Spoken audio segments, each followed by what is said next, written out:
Okay, so I'm making a shoe rack. And this is my sawhorse. And this is what I have to cut. This is my cutter. Wait, I'm missing something. Oh yeah, and this is my holder to hold the tube onto the trailer hitch, which is also known as a sawhorse. So let's get that secure as we can. It's not really all that secure. Sorry about the traffic noise, but I'm outside in my outdoor workshop. All right, here we go.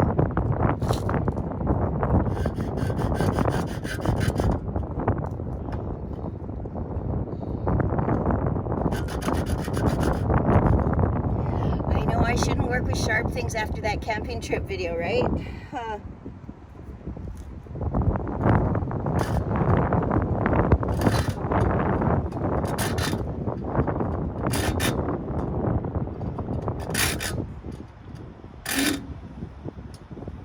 Maybe if I turn it a little bit, it'll help.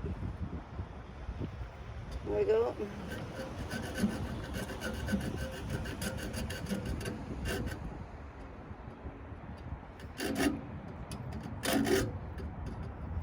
That's working a little bit. I still have all my fingers. Oh, I shouldn't say that too soon. All right, reclamp, resaw.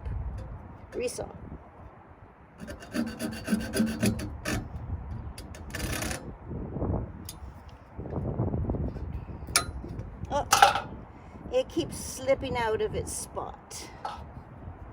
Let's try again.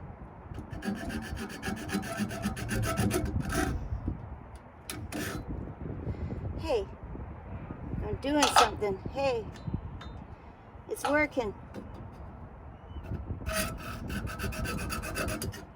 Well, would you look at that, Jethro? Ta-da! Ta-da! Okay. One to go.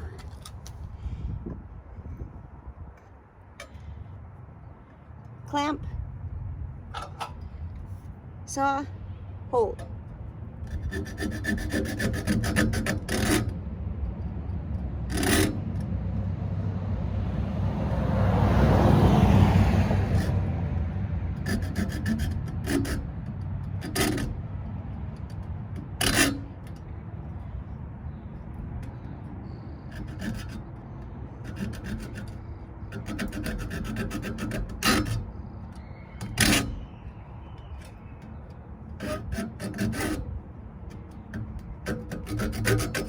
Look at that.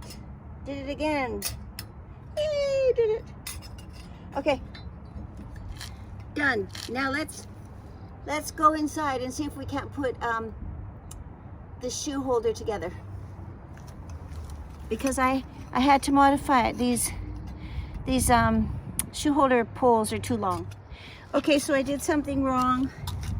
What's new? So oh wait, maybe I didn't. Just wait, I needed 15 inches. Let's see. Yeah, see? See that? See that white line? Why I didn't saw it on that line, I'll never know. But I'm gonna do it now. I don't know. I've just come off having a really super sore back for a few days. So maybe I'm not thinking straight, I don't know.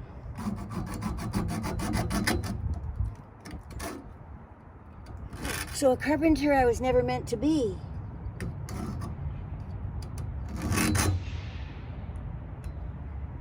Uh-oh, I think I'm bending it. Okay. Oh, did it. Okay. Hey. Oh, now I know. Now I know what that is. Oh. Okay, you want to know something? So see this little black thing here? I found one on my kitchen floor the other day and I didn't know what it was for. I hope I saved it For days and days, I kept thinking, what could that be for? Well, now I've just learned. It's for the end of this holder. So now, this one doesn't have one on that side because I may have thrown it out, not knowing what it's for. There's my toolbox. Here's my doormat. All right. Let's close the door. There's Mister. Hi, Mister. All right. Oh my gosh. I hope I made my bed this morning. Here, I'm bringing you in here. Oh yes, semi-made. Okay, let's see if I saved that black. Look at. Oh, this is hilarious. So I did save it. Look where I put it. I put it at the end of this ridiculously sharp knife because the other day, well, that was from the sorry, turn on the light here. So that, I don't even know if you can see that, but that cut there was from the axe when I went camping, and that cut also was quite deep. And it was because when I went to wipe something here the other day, the bottom of my finger got caught on the edge of that knife, and holy moly, did it go through my finger fast. You see, I just recently had my knives all sharpened at House of Knives. Yeah, they do a good job. Okay, I'm back at it. I had to go and tend to my back and stuff. I was going to tell you a story about sharp things and fingers. When my granny was Mrs. Overweighty in the 1950s, that was in Ladysmith. There we go. She was Mrs. Overweighty, and she did butchering in there and everything. In those days when meat came in, it needed to be all chopped up into its parts. It didn't come prepackaged like we know it, right? Anyways, so she was just a bit of a thing. I think if you watch back on Granny's, I have 2 Granny's Wisdom videos. If you go back there, it explains how my granny was just a bit of a thing. She was a powerhouse, though. Anyways, she was doing the meat, the hamburger, she told me. And yeah, something slipped. And she chopped off all the tips of her fingers on one hand. All that was left, like right up almost to the knuckle here on each finger, all that was left was like these little stubby, pointy little things that were supposed to be fingernails. Once she had healed, they just came out these little pointy things. Anyways, they didn't grow.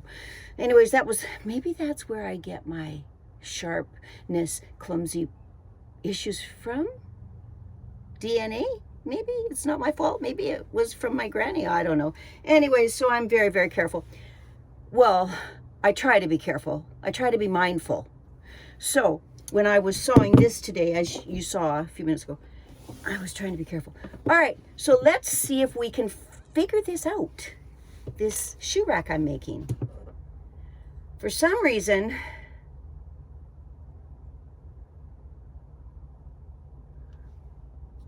I'm putting things in the wrong places, I think. Oh, I see. This goes here. Okay, all right. And this might go here. Okay. Oh, I think we're getting somewhere. Ooh, right? Is it starting to look like a shoe rack? See, these poles were too long for this space from here to here. So I had to cut them down to 15 inches. I almost cut them too short because I forgot that you have to allow for space inside here and here when you stick them back in. I almost did it wrong. Key word was almost, because it turned out fine. All right, now, okay. Okay. There we go. Did I do it? Did I actually do something right? Uh-oh. Uh-oh. Uh-oh.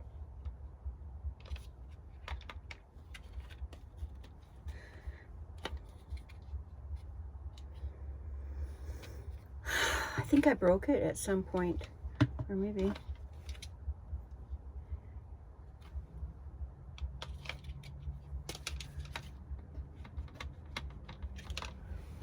Not sure. Might have to use duct tape. Cause I think it's supposed to go like that.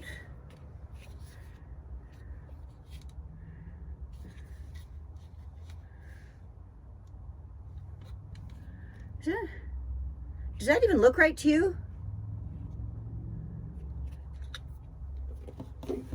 Does that look?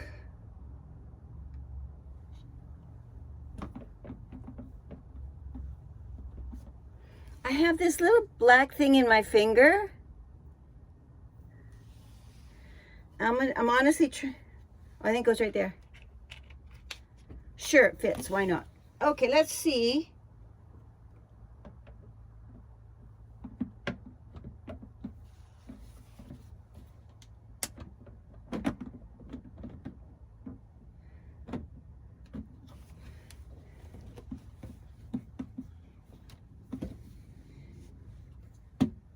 Well, that one goes in on that side, but that one's not going in very well. Maybe I need a hammer.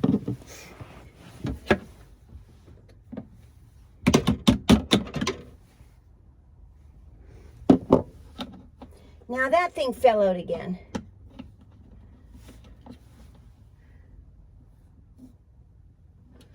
It was supposed to go in right there. Oops. Yeah, I'm gonna need some tape of some sort. Duct tape or something.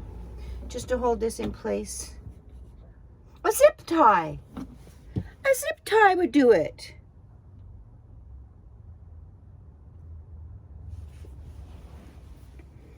A zip tie would do it. Do I have a zip tie? Okay, let's have a look. Turn you around. Okay, so I couldn't find a zip tie, but I did find my duct tape. I'm gonna see if I can duct tape this together.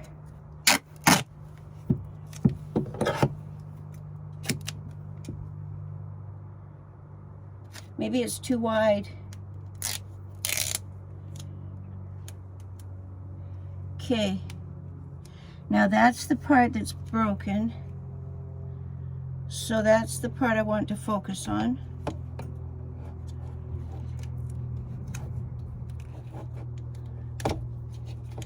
Because I want to hang my shoes up. I'm tired of keeping them in my closet underneath my blouses and whatnot. So I am so oh, don't make it break. Don't break it again. I am so determined to make this work. Okay, that looks pretty darn good. Did you see this little bend I did? Right there. Can you see? I don't know if you... There, see that? That was when I was trying to sew it, and I put my knee on it and it bent.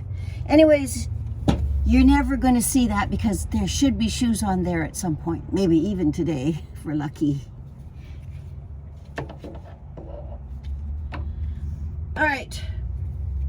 Let's take you over here. And, oh, we got to close up some drawers here. I'll clean up my mess later. Well, I don't know how I make such a mess doing such a little job.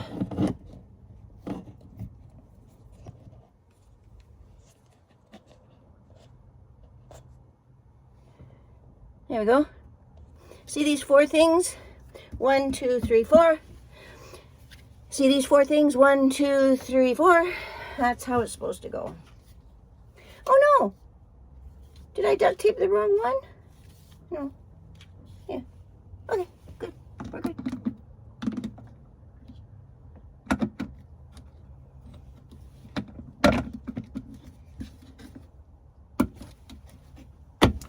In, see?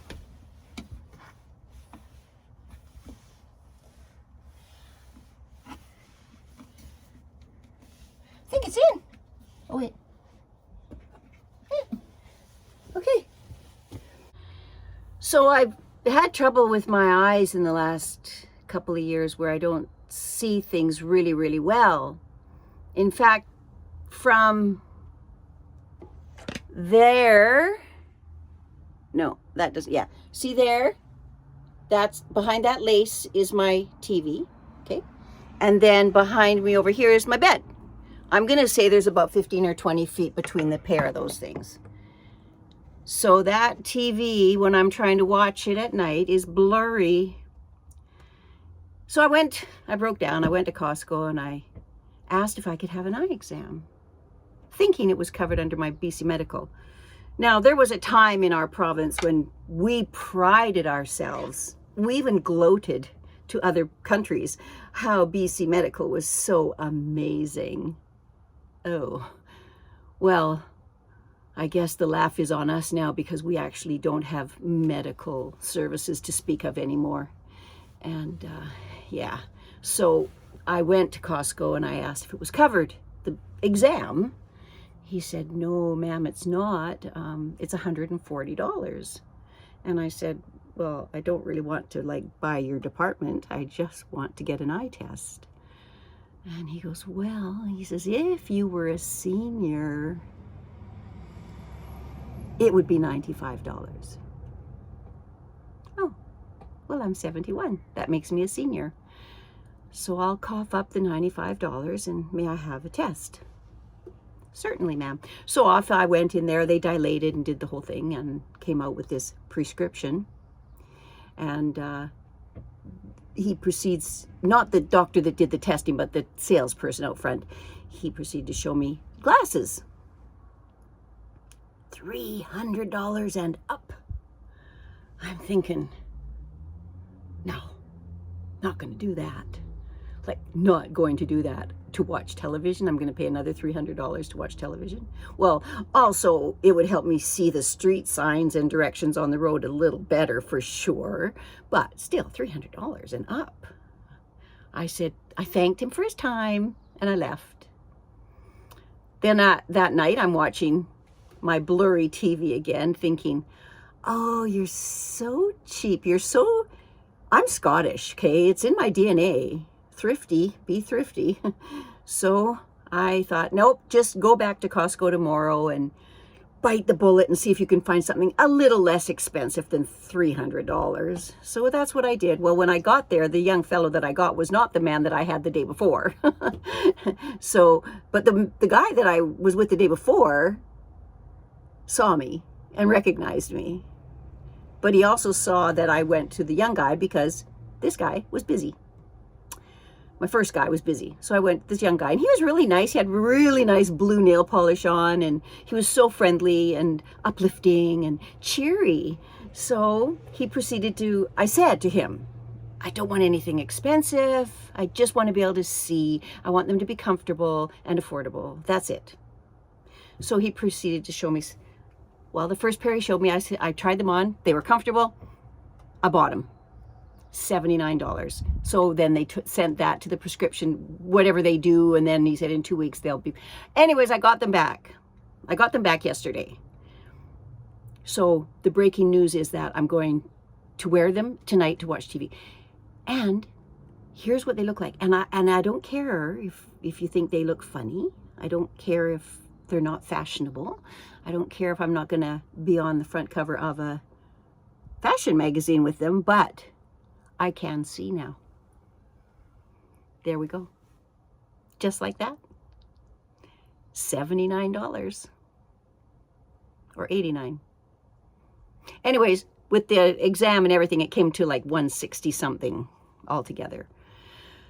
So now I can watch TV and I can also drive and see all the street signs quite clearly.